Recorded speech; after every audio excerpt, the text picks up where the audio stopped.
Bonjour, bienvenue sur Cyber Anonymat, votre tremplin incontournable pour maîtriser le monde du numérique, de la théorie jusqu'à la pratique et du débutant jusqu'à l'expert en cybersécurité, réseau télécommunications et intelligence artificielle. Nous y voici maintenant sur notre partie 6, module 6. Donc là, nous allons voir création, déploiement et hébergement multi-applications sur Azure. Donc, de manière simple, qu'est-ce que nous allons voir aujourd'hui?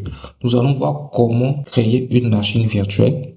Sur cette machine virtuelle, héberger un serveur Ubuntu. Sur ce serveur, déployer un site internet gratuitement. Et après, créer gratuitement son stockage cloud, Nextcloud. Est-ce que vous voyez? Donc, vous allez voir le guide complet de la machine virtuelle Ubuntu, de la connexion PuTTY, de la pile LAMP, de WordPress et de Nextcloud sur un serveur unique. Pour ce module, il n'y aura pas de théorie. Vous allez voir 3-4 images expliquées de manière rapide et qu'on va aller directement pour pratiquer. Voilà. Architecture du serveur web Ubuntu, administration et services. Voilà. Donc là, c'est l'adresse IP que nous allons générer. OK. Donc, ce qui va se passer, c'est quoi? Nous allons créer une machine virtuelle. Voici notre machine virtuelle qui est là. Dans cette machine virtuelle, nous allons déployer un serveur Ubuntu. Et par après, nous allons communiquer avec ce serveur via l'interface PuTTY. Et ensuite, grâce à l'interface PuTTY, qu'est-ce que nous allons faire? Nous allons déployer notre site internet WordPress qui est un CMS. Et ensuite, encore grâce à l'interface PuTTY, nous allons déployer Nextcloud. C'est quoi Nextcloud? Nextcloud, c'est un service de stockage gratuit que vous pouvez déployer. C'est exactement comme les Terabox, les Dropbox, les Google Drive. Donc là, vous allez créer votre stockage gratuitement en ligne avec 0 €. Est-ce que c'est clair?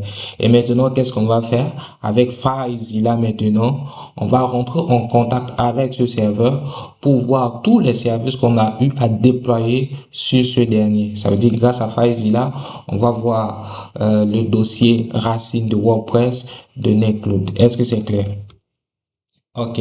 Création, déploiement et hébergement multi-applications sur Azure, guide complet. Donc, la première des choses ici qu'on va faire, c'est quoi? C'est le déploiement sur Azure. On a déjà vu comment créer un compte Azure. Donc, après, on va voir comment créer une machine virtuelle. Et par après, ici, qu'est-ce qu'on va voir? On va voir la sécurité et la connexion SSH. OK. Donc, il faut savoir que lorsque on crée un serveur ou on crée une machine virtuelle, on génère des clés.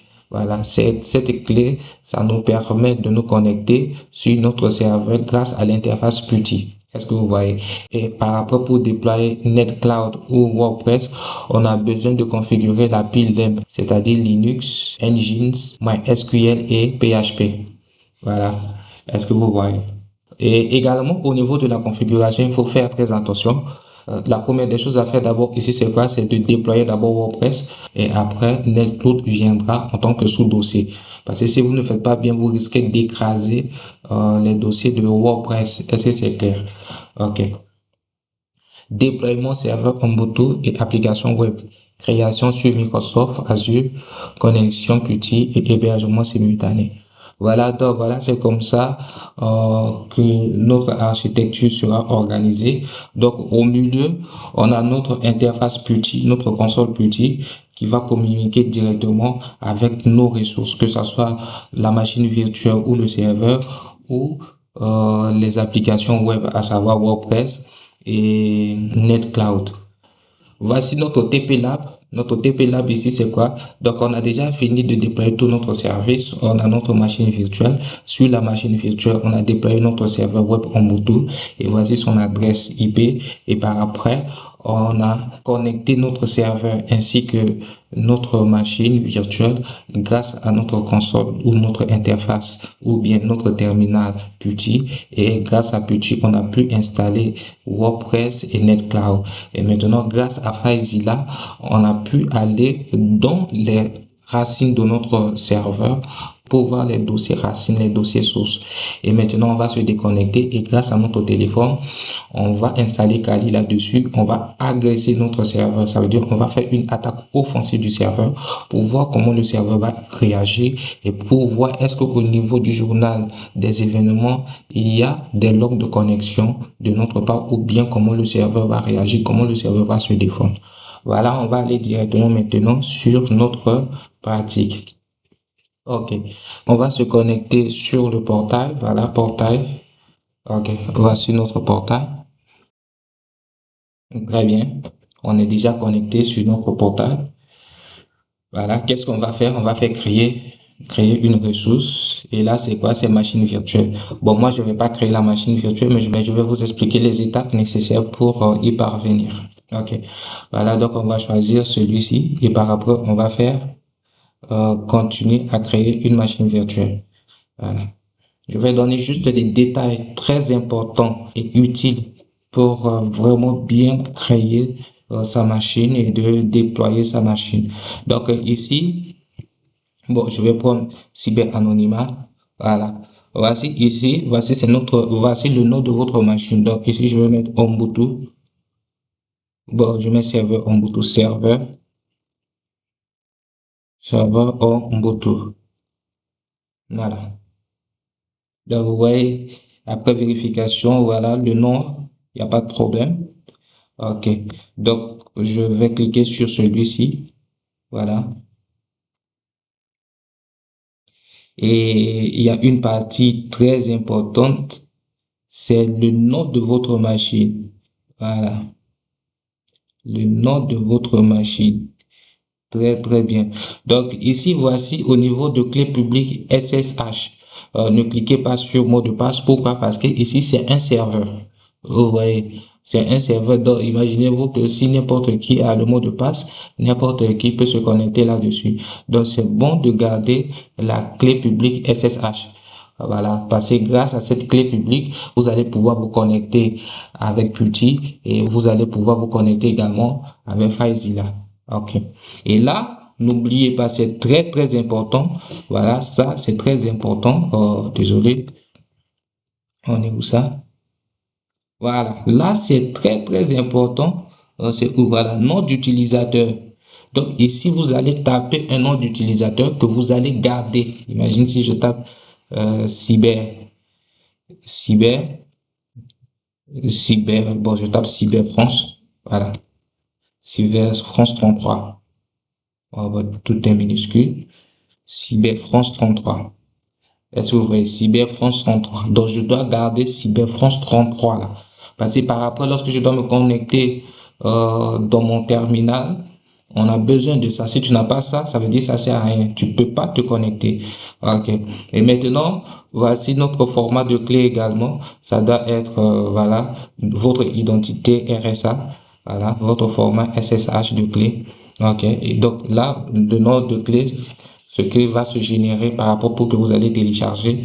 Le nom, c'est serveur Ubuntu underscore key. Voilà, ainsi c'est clé.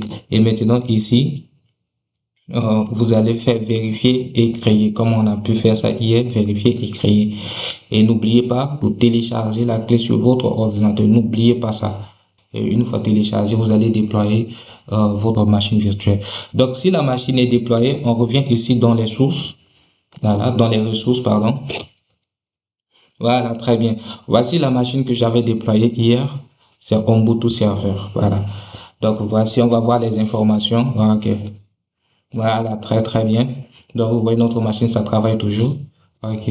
Au niveau du journal d'activité, voici, bon, il y a quoi comme information? Ok. Donc, c'est notre dernière connexion. Il y a 2 heures. Voilà. Ok, très bien. Donc, on va pas parler de contrôle d'accès parce que ça nous intéresse pas. On va seulement voir comment le serveur va réagir. Voilà, comment le serveur va nous mettre dehors. Voilà, si on va essayer de faire une attaque offensive sur le serveur. Voilà. Ok, on parle pas de contrôle d'accès, voilà, d'attribution de rôle, c'est pas important. Ok, donc voilà, on va revenir ici sur vue d'ensemble pour que vous puissiez voir les informations du serveur. Très très bien, voici notre serveur. Notre serveur est déployé en France centrale. Voilà. Voici notre adresse IP. Vous voyez, notre adresse IP, c'est bel et bien l'adresse IP qui est sur notre TP ici. Voilà, je vais réduire notre TP pour que vous puissiez voir. Dommage, le TP également, ça se trouve sur. Ok, c'est notre adresse IP, c'est 4.251. Vous voyez, notre adresse IP, c'est 4.251, 193. Voilà, 193. Et puis 148. C'est clair, je vous répète encore, 4.251.193.148. Voilà, c'est ça notre adresse IP. Ok, très bien. Retournons toujours sur notre serveur. Voici les informations du serveur. Voilà. Bon, on va pas aller très loin pour ne pas que mes identifiants puissent sortir. Vous voyez notre serveur, non? C'est un serveur Ubuntu.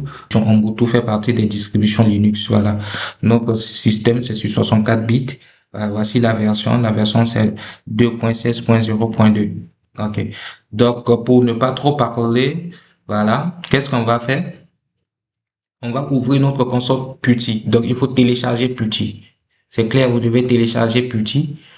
Donc, je mettrai après dans les descriptions le lien de téléchargement vers PuTTY. Bon, moi, j'ai déjà téléchargé PuTTY. Voilà, je vais vous montrer ça. J'ai téléchargé PuTTY. Voilà, voici PuTTY qui est là. Voilà, PuTTY est là. J'ai déjà téléchargé PuTTY et que je l'ai même installé sur mon ordinateur. Voilà, donc je vais chercher PuTTY. PuTTY. Voilà, PuTTY est là. PuTTY sort déjà.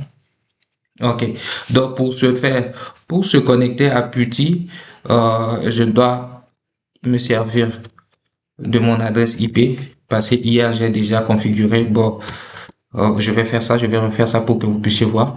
Qu'est-ce qui se passe? Je vais aller dans Session, voilà. Pour me connecter à mon serveur, j'ai besoin de ma clé SSH. Donc pour ce faire, je vais dans Connexion, SSH, vous voyez. Ok. Et que par après, euh, je cherche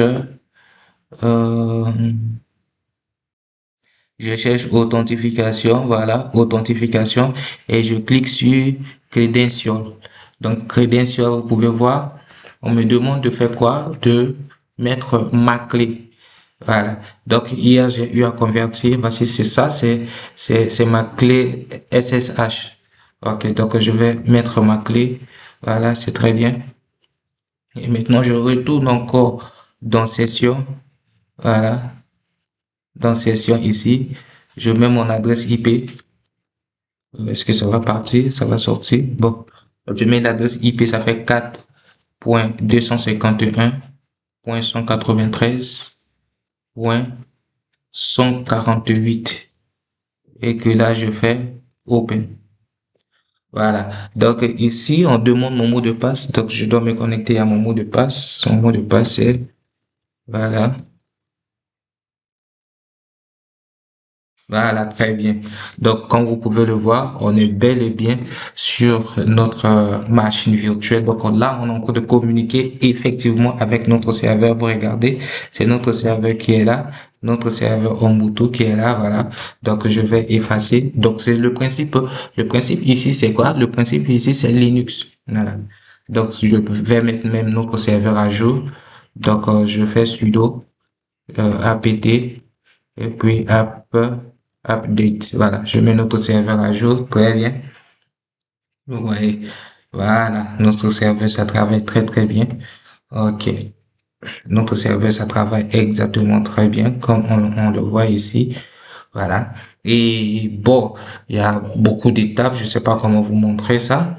Mais bon, pour ceux qui sont intéressés, eux m'écrivent, je vais vous donner tous les détails. Donc, grâce à notre serveur, voici, on a pu créer un site internet. Je vais taper notre adresse. Ça fait 4 points. Voilà. Donc là, on a notre site internet qui est là. Notre site WordPress. Très bien. Voici le site WordPress que j'ai eu à créer grâce à notre serveur. Voilà. Voilà. Est-ce que vous voyez? Ça, c'est notre site internet. J'ai déployé WordPress juste pour vous montrer comment ça se passe, pour vous montrer ce qu'on peut faire juste avec Microsoft Azure. Vous voyez, j'ai pu déployer WordPress. Ouais, c'est WordPress. Je n'ai même pas encore changé, je n'ai même pas encore paramétré la page. J'ai déployé effectivement et correctement WordPress. Et voilà maintenant notre service NetCloud. J'ai déployé NetCloud. Donc, grâce à NetCloud, comme j'ai dit, NetCloud, c'est quoi? NetCloud, c'est exactement comme le Google Drive. C'est exactement comme le Dropbox. Donc là, tu peux télécharger et mettre tes images là-dessus. Ouais. Est-ce que vous voyez? Est-ce que c'est clair? Donc, vous voyez, tu peux mettre les documents là-dessus. Tu peux charger, vous voyez, téléverser des fichiers, téléverser des documents. On va essayer. Ouais. Voilà. Donc, je prends cette image. Ouais. Vous voyez, l'image est venue directement ici. Je vais faire autoriser. Est-ce que vous voyez? Ouais, je n'ai même pas besoin de Google Drive parce que j'ai même créé mon propre stockage gratuit en ligne et que je peux y accéder à n'importe quel moment. Est-ce que vous voyez? Je vais vous montrer l'exemple. Je vais me connecter directement sur mon téléphone. Je vais me connecter sur mon téléphone pour vous montrer que même avec mon téléphone, je peux avoir accès directement à mon site internet et à mon cloud. Voilà, voici c'est mon site internet qui est là. Donc c'était ça. Voici le site internet Cyber Anonymat.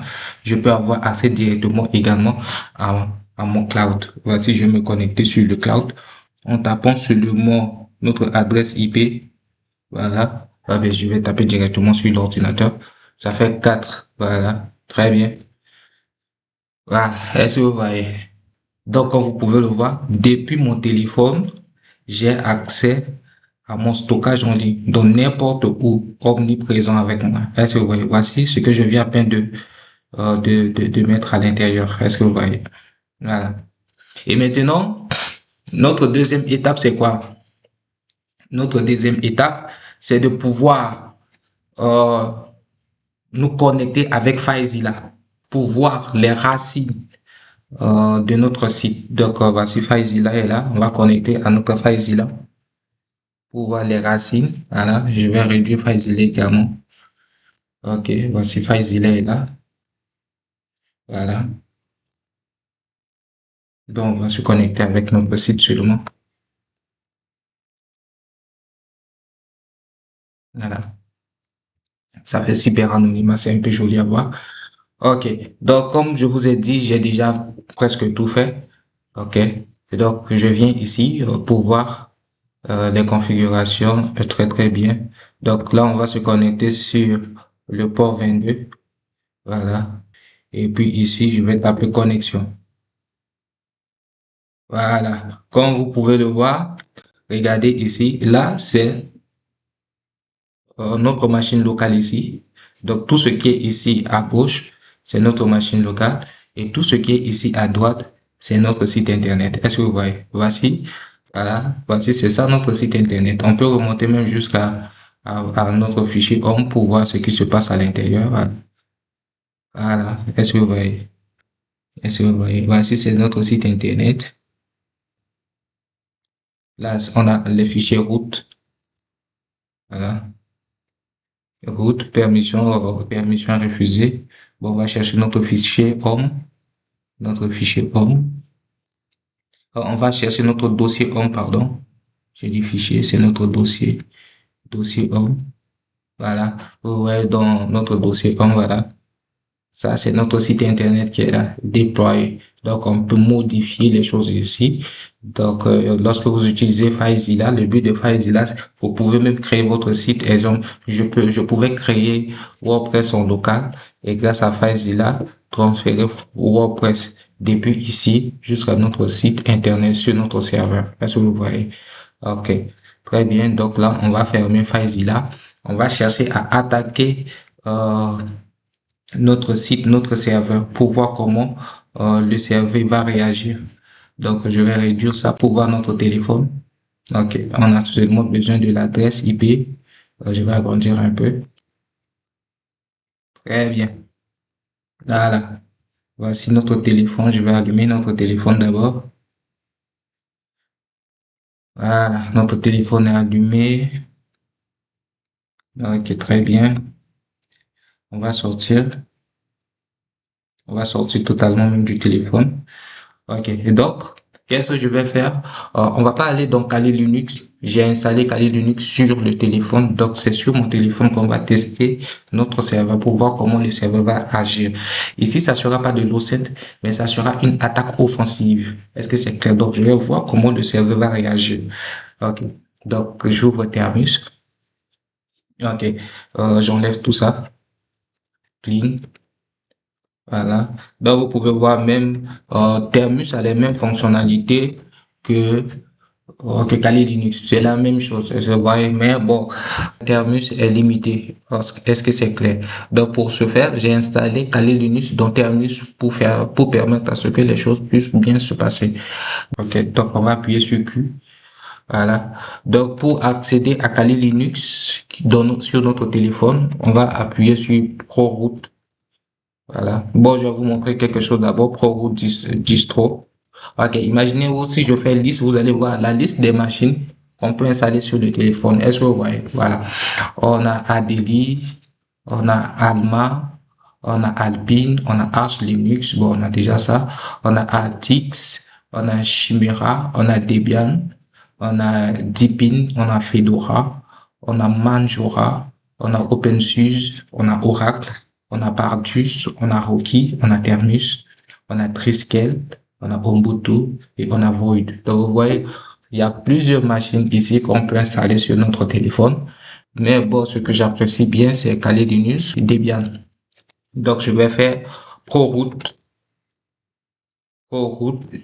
distro login Debian. Très bien. Bon, je vais vous expliquer prochainement au niveau intermédiaire pourquoi il y a Gunt ici. Je vais vous expliquer ça, mais pas pour aujourd'hui. Aujourd'hui, c'est juste pour tester la résistance de notre serveur. Donc, notre attaque offensive, on va faire par Nikto. Nikto-H. On va taper quoi? On va taper notre adresse IP. Parce que pour le moment, notre site n'a pas de nom de domaine. C'est notre domaine qui est considéré comme notre adresse, c'est considéré comme notre adresse IP, c'est considéré comme notre domaine. Donc, ça fait 4.251.192.148. Voilà. Je fais entrer. Voilà, Nikto est en train d'examiner très bien. Est-ce que vous voyez comment ça se passe maintenant? Regardez notre serveur. On avait dit c'était quoi? Ok. On va revenir sur notre serveur. Où est notre serveur? Voilà, très bien.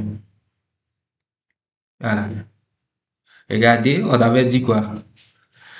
Voici notre serveur. On a dit c'est Linux Ubuntu version 24.04. Ok, ici, là c'est notre adresse IP. Là c'est Linux. Le noyau c'est Unix. Bon, ça pose pas de problème. Voilà, voici notre serveur web. Donc ça veut dire sur notre serveur Ubuntu, on a déployé des services web, des applications web. Est-ce que vous voyez? Voilà, c'est ça. Ok, maintenant, qu'est-ce qui se passe? On n'a pas pu se connecter. Voilà. Est-ce que vous voyez? On n'a pas pu se connecter. Et c'est clair. Donc, je vais faire CTRL-C. Il y a pas de suite. Je vais essayer avec Dirb pour voir comment ça réagit. Ou bien il n'y a pas de réponse. Ça fait 4.251.193.148. Ok, on va voir Dirb. Dirb invalide. Ouais, bon, Dirb, il analyse le nom de domaine. Bon, comme je l'avais dit, on n'a pas de nom de domaine. Notre site est à la fois notre nom de domaine, donc on voulait tester pour voir. L'URL n'est pas compatible. Ok, bon, on va taper avec notre URL. Ok, Dirb, parce que on a HTTP, deux points, on a slash, ouais, ça fait, on a 4.251.193.148. Voilà. Voilà. Il est en train de tester. Donc, vous voyez, il est en train de calculer. Après, on va aller vérifier dans le journal d'activité, est-ce que notre serveur a détecté tout ce que nous sommes en train de faire? C'est pour voir. Ou bien il a traité ça directement à son niveau, il a bloqué ça grâce à un pare-feu applicatif et que cela n'est pas arrivé jusqu'au niveau du serveur. Voilà. Voilà. Il est en train toujours de tester notre ordinateur pour voir comment ça se passe. Je vais voir au niveau. du journal d'activité. On va voir. Est-ce que toutes ces activités sont détectées? Non, ces activités ne sont pas détectées. Alors, je vais rafraîchir la page. Je vais rafraîchir la page pour voir dans le log de connexion. Non, non. Voilà. Donc, il a scanné notre blog. Il a scanné notre blog. Là, c'est notre dashboard. Voilà. Donc, vous voyez, c'est ce que on peut faire. Bon, je vais arrêter le scan. Je vais lancer WordWeb. Voilà. Je vais arrêter. Je vais arrêter. Voilà. Je vais lancer avec WordWeb. Donc là, les WordWeb, ce sont des outils docents. Ça ne dérange pas, j'utilise un peu docent. On verra ça prochainement. HTTP. Voilà. Slash.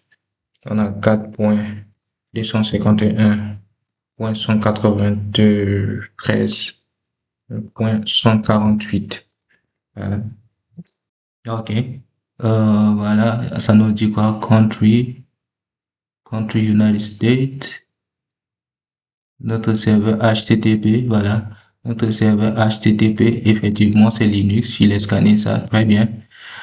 On a vu qu'on a un serveur applicatif, voilà. On a un serveur web qui est là. Voilà, parce que c'est grâce à lui qu'on a pu installer WordPress ainsi que Nextcloud. Très bien. Voilà, vous voyez les détails.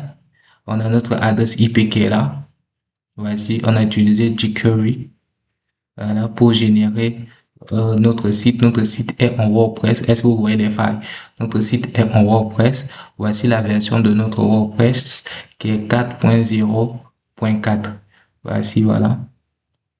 Module, titre. Voici le titre de notre site internet. Vous voyez, c'est ça qui est important.